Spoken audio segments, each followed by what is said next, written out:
വെക്കുന്നുണ്ട്. ഡാന്, വളരെ നിർണായകമായ ചാറ്റുകൾ അത് ഈ മൂന്നാമത്തെ കേസിനെ സംബന്ധിച്ചിടത്തോളം പ്രാധാന്യമുള്ളതാണ്, ഗൗരവമേറിയതാണ്. അത്രത്തോളം ഭീഷണി സ്വരത്തിലാണ് ഇയാൾ സംസാരിക്കുന്നത് ഈ പെൺകുട്ടിയോട് എന്നുള്ളതാണ്.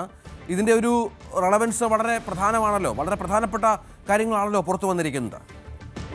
രഞ്ജിത്ത്, ആദ്യ കേസിലെ പരാതിക്കാരി അവരുടെ ശബ്ദ സന്ദേശങ്ങൾ അടക്കം പുറത്തു വരികയും അത് പൊതുസമൂഹത്തിൽ വലിയ ചർച്ചകൾക്ക് വഴിവെക്കുകയും ചെയ്തതിന് പിന്നാലെ ഇപ്പോൾ രാഹുലിനെതിരെ പരാതി നൽകിയിരിക്കുന്ന യുവതി വിദേശത്ത് നിന്ന് നാട്ടിലെത്തുകയും പാലക്കാടെത്തി രാഹുൽ മാങ്കൂട്ടത്തിനെ നേരിൽ കണ്ട് എന്താണ് ഈ സംഭവങ്ങളെന്ന് മനസ്സിലാക്കാൻ ശ്രമിക്കുകയും ചെയ്തിരുന്നു. പക്ഷെ അപ്പോൾ രാഹുൽ മാങ്കൂട്ടം അവിടെ നിന്ന് ഒഴിഞ്ഞു മാറുകയാണ് ചെയ്തത്. അതായത് യുവതി പാലക്കാട് എത്തിയതിനു ശേഷം രാഹുലിനെ കാണാൻ കഴിയാതെ വന്നതിന് പിന്നാലെ രാഹുലുമായി നടത്തിയ സംഭാഷണത്തിലെ പ്രസക്ത ഭാഗങ്ങളാണ് ഇപ്പോൾ പുറത്തു വന്നിരിക്കുന്നത്. ഇതിൽ പ്രധാനമായി എടുത്തു പറയുന്ന കാര്യം, ഈ രാഹുലിനെതിരെ നിന്നവരെയും അവരുടെ കുടുംബങ്ങളെയും താൻ വെറുതെ വിടില്ല, അവർക്കെതിരെ അതേ രീതിയിൽ തിരിച്ചു കൊടുക്കും. എനിക്കെതിരെ ചെയ്യുന്നത് ഒരുപക്ഷെ എനിക്ക് താങ്ങാൻ കഴിയും, പക്ഷെ ഞാൻ തിരിച്ചു ചെയ്താൽ നിനക്ക് താങ്ങാൻ കഴിയില്ല എന്ന തരത്തിലുള്ള കൃത്യമായ ഭീഷണി സന്ദേശമാണ് ഈ മെസ്സേജുകളിലൊക്കെ ഉള്ളത്. ഒരു മാസം മുമ്പായിരുന്നു ഇതൊക്കെയെങ്കിൽ താൻ മൈൻഡ് ചെയ്യുകയില്ലായിരുന്നെന്നും ഇപ്പോൾ എനിക്കിനി ഒന്നും നോക്കാനില്ല എന്നും ഞാൻ എല്ലാത്തിന്റെയും എത്രയും കഴിഞ്ഞ് നിൽക്കുകയാണ് എന്ന തരത്തിലുള്ള പരാമർശങ്ങളൊക്കെയുണ്ട്. പേടിപ്പിക്കാൻ നീയെന്നല്ല ലോകത്ത് ഒരു മനുഷ്യനും നോക്കണമെന്നും കുറ്റസമ്മതം നടത്താനാണ് തീരുമാനമെന്നും ഈ ചാറ്റിൽ പരാമർശമുണ്ട്. ഇനി ഞാൻ ഒന്നും സറണ്ടർ ചെയ്യില്ല എന്ന തീരുമാനമാണ്.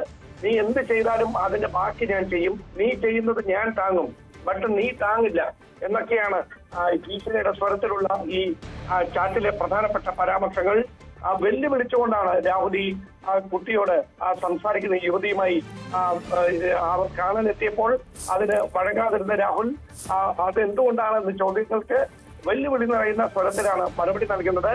നാട്ടിൽ വന്നാൽ കുറെ ആളുകളുമായി ഞാൻ എന്റെ വീട്ടിൽ വരുമെന്നും ഇങ്ങോട്ടുള്ള ഭീഷണി വേണ്ട എന്നും എന്ത് പറഞ്ഞാലും എനിക്ക് ഒന്നും നഷ്ടപ്പെടാനില്ല എന്നുമൊക്കെയുള്ള കൃത്യമായ ഭീഷണി നിറഞ്ഞു നിൽക്കുന്ന വെല്ലുവിളിയുടെ സ്വരത്തിലുള്ള പരാമർശങ്ങളാണ്. ഇത് കോർട്ടിൽ വരുമ്പോൾ ഉള്ള അവസ്ഥ നിനക്കറിയാമല്ലോ എന്ന് എടുത്തു പറയും. അതായത് കോടതിയിൽ നിന്ന് തനിക്ക് അനുകൂലമായ വിധിയെ വരൂ എന്ന് നേരത്തെ തന്നെ ഈ യുവതിയോട് പറയുന്ന ചാറ്റുകൾ ഇപ്പോൾ വരികയാണ്. അതായത് ഇതിനു മുൻപുള്ള രണ്ട് കേസുകളിലും ഇയാൾക്ക് ലഭിച്ച നിയമപരമായ പരിരക്ഷ, ആത്മവിശ്വാസം ഈ കേസിലും ഉണ്ടാകുമെന്ന് ഈ പെൺകുട്ടിയോട് പറയുകയാണ് ഇയാൾ. അതെ അതെ അതെ, ആരെയാണ് പേടിപ്പിക്കുന്നത്? എല്ലാം തീർന്നു നിൽക്കുന്ന ഒരാളെ നീ പേടിപ്പിക്കുന്നു, നീ പ്രസ് മീറ്റ് നടത്ത് എന്ന തരത്തിൽ വെല്ലുവിളിക്കുകയാണ് യുവതി. അത്തരത്തിലുള്ള ചാറ്റുകളാണ് പുറത്തു വന്നിരിക്കുന്നത്. നമുക്ക് അന്വേഷണ സംഘത്തിന്റെ ഭാഗത്തു നിന്ന് ലഭിക്കുന്ന, പ്രോസിക്യൂഷന്റെ ഭാഗത്തു നിന്നൊക്കെ ലഭിക്കുന്ന സൂചനകൾ അനുസരിച്ച് രാഹുൽ മാങ്കൂട്ടത്തിന്റെ കൈവശം യുവതിയെ ഭീഷണിപ്പെടുത്തി വാങ്ങിയ ഒരു ശബ്ദ സന്ദേശമുണ്ട്. ആ ശബ്ദ സന്ദേശത്തിന്റെ പിൻബലത്തിലാണ് രാഹുൽ മാങ്കൂട്ടത്തിൽ ഇത്തരത്തിൽ ഉള്ള ഭീഷണിയുടെ സ്വരത്തിലുള്ള സംസാരം ഈ യുവതിയോട് നടത്തിയത് എന്നുള്ള വിവരങ്ങളാണ് ലഭിക്കുന്നത്. ശബ്ദ സന്ദേശത്തിൽ എന്താണ് ഉൾപ്പെടുത്തിയിരിക്കുന്നത്, എന്ത് കാര്യങ്ങളാണ് രാഹുലിനോട് യുവതി പറയുന്നത് നമുക്കറിയില്ല. അത്തരത്തിലൊരു ശബ്ദ സന്ദേശമുണ്ട്. ആ യുവതിയെ ഭീഷണിപ്പെടുത്തി അങ്ങനെ ഒരു സന്ദേശം യുവതിയുടെ കയ്യിൽ നിന്ന് രാഹുൽ തന്റെ സമൂഹ മാധ്യമ അക്കൗണ്ടിലൂടെ കൈവശപ്പെടുത്തിയിട്ടുണ്ട് എന്നുള്ള വിവരങ്ങളാണ് പോലീസ് നൽകുന്നത്. അതെന്താണെന്നുള്ള കാര്യത്തിൽ കൃത്യമായ ഒരു മറുപടി നൽകുന്നില്ല. പക്ഷേ അത് സംബന്ധിച്ച കൃത്യമായ വിവരങ്ങൾ മൊഴിയെടുക്കുന്നതിനിടെ യുവതി അന്വേഷണ സംഘത്തിന് നൽകിയിട്ടുണ്ട് എന്നാണ് സൂചന. അങ്ങനെയെങ്കിൽ ഭീഷണിയുടെ ഏത് ഘട്ടത്തിലാണ് അങ്ങനെ ഒരു ശബ്ദ സന്ദേശം രാഹുലിന് ഈ യുവതി കൈമാറിയത് എന്ന കാര്യത്തെക്കുറിച്ചുകൂടി വിശദമായ പരിശോധനകൾ നടക്കും. അതായത് ഒരു തരത്തിലും പരാതിയുമായി ഈ യുവതി മുമ്പോട്ട് വരാതിരിക്കാനുള്ള എല്ലാ തരത്തിലുള്ള ഭീഷണിയും ഭാഗത്തുനിന്നുണ്ടായിരുന്നു. അങ്ങനെയാണ് കഴിഞ്ഞ നവംബർ മാസത്തിൽ തന്നെ അതിന് പരാതി നൽകാൻ തയ്യാറായ യുവതി അത് 2.5 മാസം കൂടി വൈകിപ്പിക്കുന്ന തരത്തിലേക്ക് കാര്യങ്ങൾ എത്തിയത് രാഹുലിന്റെ ഭാഗത്തു നിന്നുണ്ടായ ഭീഷണിയാണ്. പിന്നീട് തുടർച്ചയായി 2 കേസുകൾ വരികയും രാഹുൽ ഒളിവിൽ പോവുകയും പിന്നീട് കോടതി മുൻകൂർ ജാമ്യം പ്രിൻസിപ്പൽ സെഷൻസ് കോടതി നിഷേധിക്കുകയും ഒക്കെ ചെയ്യുന്ന സാഹചര്യത്തിലാണ് യുവതി മറ്റ് പരാതിക്കാരുമായി ബന്ധപ്പെടുന്ന ഒരു സാഹചര്യം ഉണ്ടാകുന്നത്. അങ്ങനെയാണ് അവർ നൽകിയ ഒരു ധൈര്യത്തിൽ കൂടിയാണ് ഇപ്പോൾ ഈ യുവതി പരാതിയുമായി രംഗത്തെത്തിയിരിക്കുന്നത് എന്നാണ് അന്വേഷണ സംഘം നൽകുന്ന സൂചന. അങ്ങനെയെങ്കിൽ ഈ ഭീഷണിയുടെ സ്വരം മറ്റ് ഇരകളുടെ എടുത്തും രാഹുൽ ഇതേ സമീപനമാണ് സ്വീകരിച്ചത് എന്ന സൂചന കൂടി ഉദ്യോഗസ്ഥർ പങ്കുവെക്കുന്നുണ്ട്. ആ ഒരു ഉൾഭയത്തിൽ നിന്നുകൊണ്ടാണ് പലരും നിയമപരമായി പരാതിയുമായി മുമ്പോട്ട് വരാൻ. തീർച്ചയായും ഇന്നലെ നമ്മൾ പുറത്തുവിട്ടത് ഈ രാഹുലിന് ഇരയായ നിരവധി പെൺകുട്ടികളുടെ ഒരു വാട്സപ്പ് ഗ്രൂപ്പാണ്. വാട്സപ്പ് ഗ്രൂപ്പിൽ അവർ കാര്യങ്ങൾ പരസ്പരം പങ്കുവെക്കുന്നുണ്ട്. ഇപ്പോൾ പരാതിയായി വന്നിട്ടുള്ളത് 3 പേരാണ്. 16 പെൺകുട്ടികൾ ഇയാളുടെ ഇരയാണ് എന്നുള്ള വിവരങ്ങൾ അനൗദ്യോഗികമായി നമുക്ക് ലഭിക്കുന്നുണ്ട്. അവരാരും രംഗത്ത് വന്നിട്ടില്ല. അങ്ങനെയാണെങ്കിൽ 13 പേർ ഇനിയും നിൽക്കുകയാണ്. അതിൽ പ്രായപൂർത്തിയാകാത്ത പെൺകുട്ടികൾ അടക്കമുണ്ട് എന്നാണ് മനസ്സിലാകുന്നത്. ഇവരൊക്കെ സമൂഹ മധ്യത്തിലേക്ക് അല്ലെങ്കിൽ അന്വേഷണ സംഘത്തിൻ്റെ മുന്നിലേക്ക് പരാതിയുമായി എത്താത്തതിന് കാരണം ഇയാളുടെ ഈ വിധമുള്ള ഭീഷണികളായിരിക്കാം. ഒരുപക്ഷെ ഇതിന് മുകളിലും ഇയാൾ ആ തരത്തിൽ ഇവരെ ഭീഷണിപ്പെടുത്തുകയും വല്ലാതെ ഇവരെ മാനസികമായി ദുർബലപ്പെടുത്താൻ ശ്രമിക്കുകയും ചെയ്തിരിക്കാം.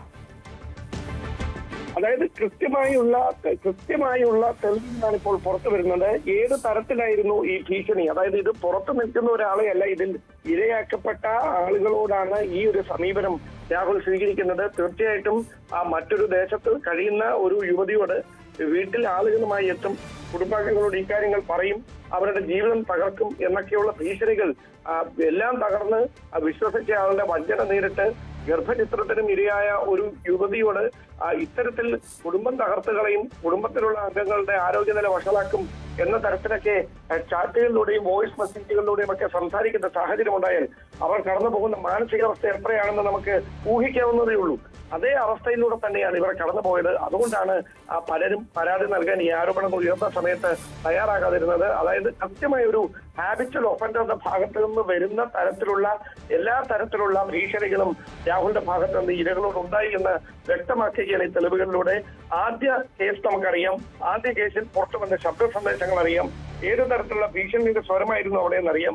അതേ സമാനമായ തരത്തിലുള്ള ഭീഷണിയാണ് ഈ യുവതി രാഹുലിനെ നേരിൽ കാണാൻ ശ്രമിച്ചപ്പോൾ അതിന് തയ്യാറാകാതിരുന്ന രാഹുൽ പിന്നീട് ആ മെസ്സേജുകളിലൂടെയും വോയിസ് മെസ്സേജുകളിലൂടെയും ഇവർക്ക് കൈമാറിയിരിക്കുന്നത്. പിന്നീട് യുവതിയെ ഭീഷണിപ്പെടുത്തി രാഹുൽ കൈവശപ്പെടുത്തിയ മറ്റൊരു ശബ്ദ സന്ദേശം രാഹുലിന്റെ കൈവശമുണ്ട് എന്നുകൂടി പോലീസ് പറയുമ്പോൾ, അന്വേഷണ സംഘം അത്തരത്തിലൊരു സൂചന നൽകുമ്പോൾ എത്രമാത്രം കൃത്യമായിട്ടായിരുന്നു ഇങ്ങനെ ഒരു ക്രൈം ചെയ്യുന്നതിന് വേണ്ടിയുള്ള പ്ലാനിങ് രാഹുൽ നടത്തിയിരുന്നു. അതായത് എല്ലാം ചെയ്തതിന് അവസാനം ഇരയാക്കപ്പെടുന്നവർക്ക് കുരുക്കാകുന്ന കൃത്യമായ ഡിജിറ്റൽ തെളിവുകൾ കൈവശപ്പെടുത്തി സൂക്ഷിച്ചതിന് ശേഷം അവരെ വെല്ലുവിളിക്കുന്ന ഒരു പ്രത്യേക മാനസികാവസ്ഥയിലായിരുന്നു രാഹുൽ മാങ്കൂട്ടത്തിൽ എന്നാണ് അന്വേഷണ സംഘത്തിന്റെ കണ്ടെത്തൽ.